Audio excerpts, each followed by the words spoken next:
I'm sure you already know lots of fun ways to make your Instagram story more fun, and adding a cool background could always help with that. In this video, I'm going to show you how you can add a background, whether it's black or any other colors, to your Instagram story.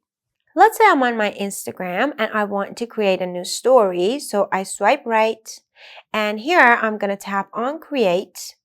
And as you can see, I can change the color of my background easily. And these are actually the ones that Instagram is offering by itself. You know, it has like a gradient color and it's kind of fun. But if you keep tapping on it, as you can see, this one's white. It's not exactly white, it's more like a white. And this one's black.